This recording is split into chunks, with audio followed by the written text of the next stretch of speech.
Dahil tapos na ang aming work for today, nandito kami ngayon sa Maynards, naghahanap ng lulutuan. Kasi para makaluto kami ng sariwang pagkain. Yung sariwang mainit na pagkain, talagang bagong luto. Ayan. Diba? Yan, dito ko.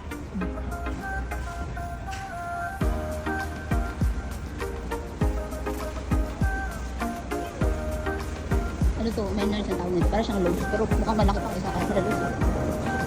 Yung mga tinda rin. Katulad din ng nasa loaf. Ayan.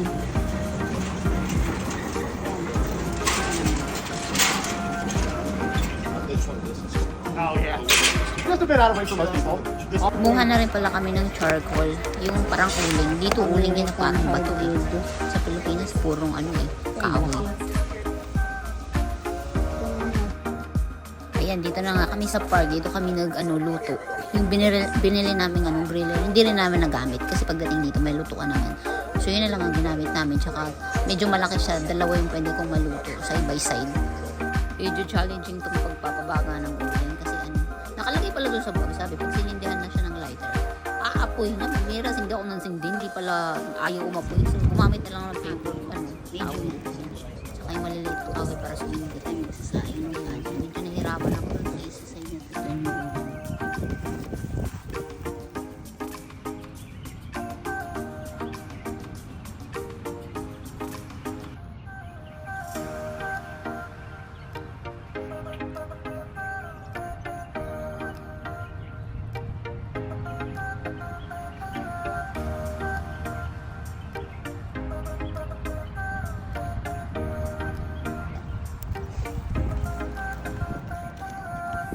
Hello. Today we are grilling. Look. Ish. lakas sa kanina ng gas. Okay, that's smart.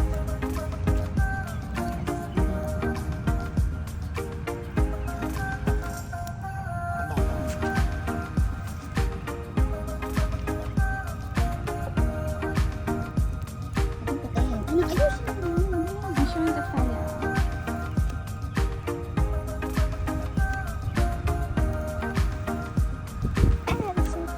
Doon ka sa kabila. Ang arte ng camera lady ko eh. Na siya nauusukan yung mukha niya. Pinalipat ko sa kabila kasi yung nauusukan. Ito na nga, magluluto na tayo ng kanin. Maliit lang yung kaldero ko. Tsaka, konti lang din yung sasainin kasi kakain lang naman ako. Tsaka si Luan. Tapos, kung may matitira, bukas na lang. O, diba? Init-init na lang.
Like this?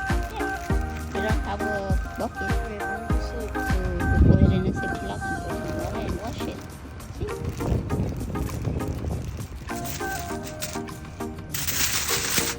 Tapos, ito na kasi. Ito lang yan, paminta. Pepper. Paminta, yung kabalik. Wait, ano? Paminta. Paminta. Dito, dito. This is garlic powder. Tapos, Alam, tapon.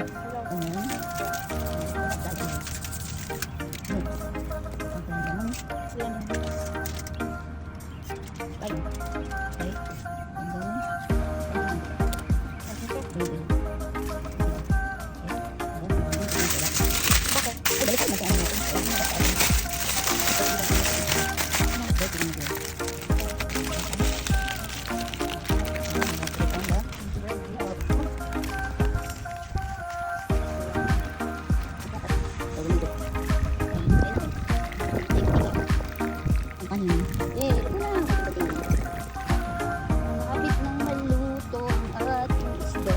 Hooray. Lapit mo. I got to eat some. I'm scared. Ito yung kanin mo. Mainit. Init. Tapos nang lako ang isda. Masarap.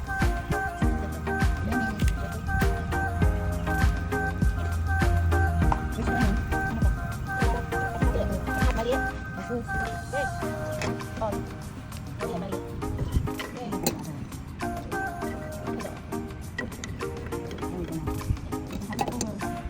Kain tayo. At the park. Fresh food, yay! Pero pagka, gutom talaga siya. What are your sense? Bueno, here we are. Now we see her out in her natural habitat as she's exploring the fresh food she got. The fruit is out as she managed to also find some rice else. As the wild seal is also not only more fun, no. Omnivore. Yeah, as the wild seal is also known as omnivore. Most of the time she likes to eat her. Plant food. Food. At ito na nga pala ang pagkain ni Danny. In the back. Ribeye and asparagus. Hindi ko na na-video kasi nagmamadali na ako. That's it for today. Thank you for watching.